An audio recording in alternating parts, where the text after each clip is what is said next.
Hi, I'm Abby. I'm a 22-year-old woman, and I fucking hate my uterus. I'm not right now at all. There I go again, pretending that all falls. Don't call it after, they've seen it all before. They'll say, just let her crash and burn. She'll learn, the attention just encourages her.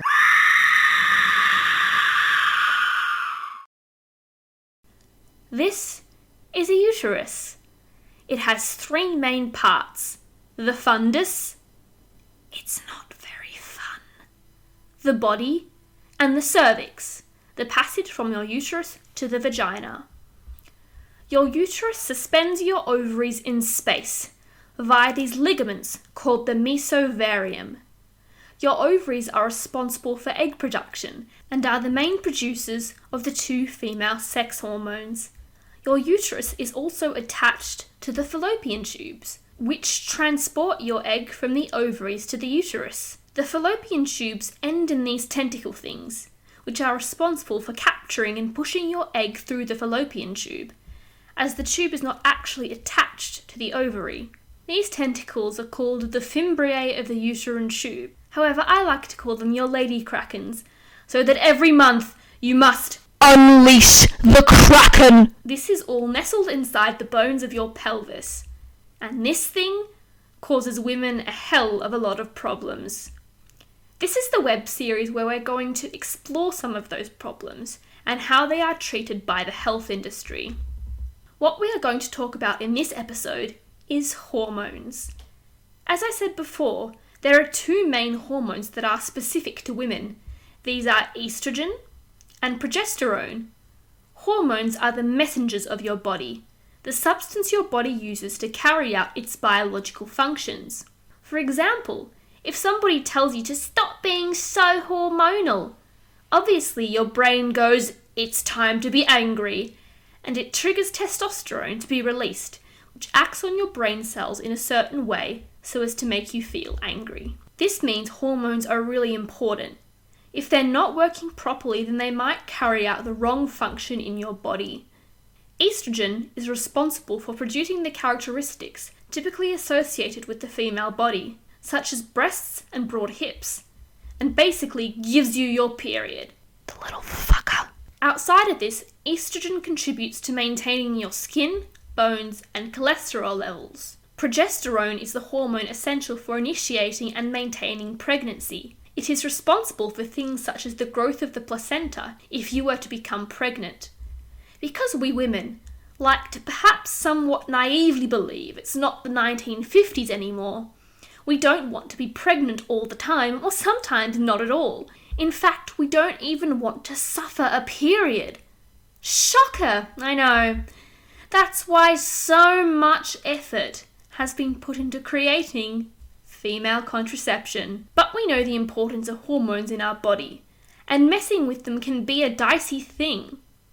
The wrong levels of estrogen and progesterone can cause all kinds of problems such as cysts, weight gain, liver problems, blood clots, acne, mood swings, the list goes on. Sometimes one of these issues can be taken to the extreme, causing disorders such as polycystic ovarian syndrome and premenstrual dysphoric disorder. And if any of these symptoms sound familiar, it's because many women experience them in menstruation because of the increased levels of estrogen and progesterone in the body, along with women experiencing the sometimes immense pain that can come with bleeding.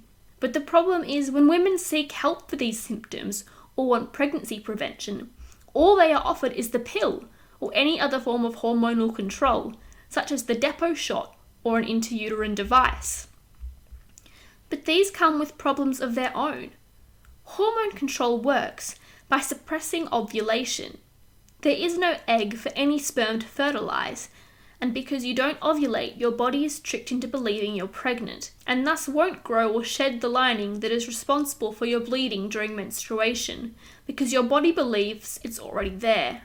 But hormone control, funnily enough, does not actually contain hormones.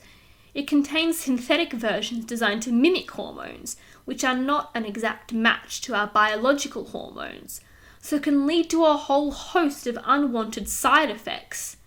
So while it is often prescribed to treat unwanted symptoms of menstruation, It can stop the bleeding, but oftentimes exacerbates all these other symptoms.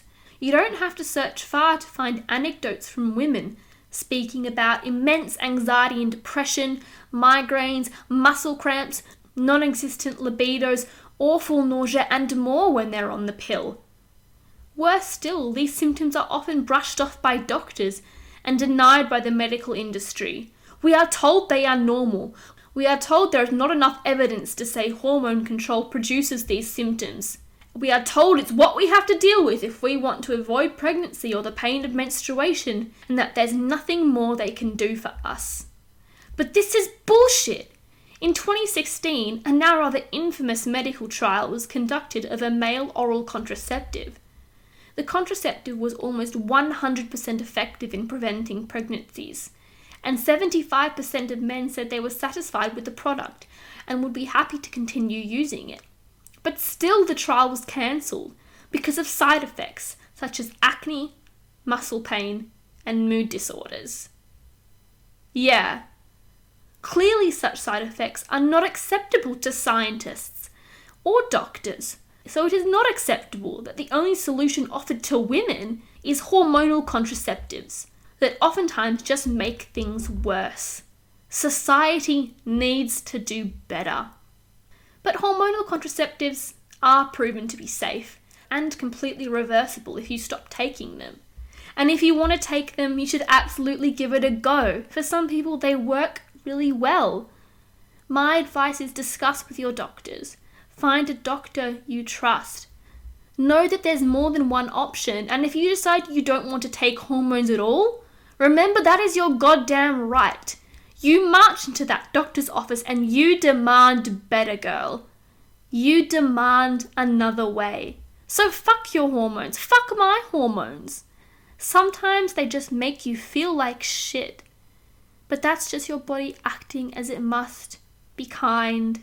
She can't help it. Direct your rage to those who do not care for her. Really fuck the pill. And fuck the fact that no one is trying to make it better.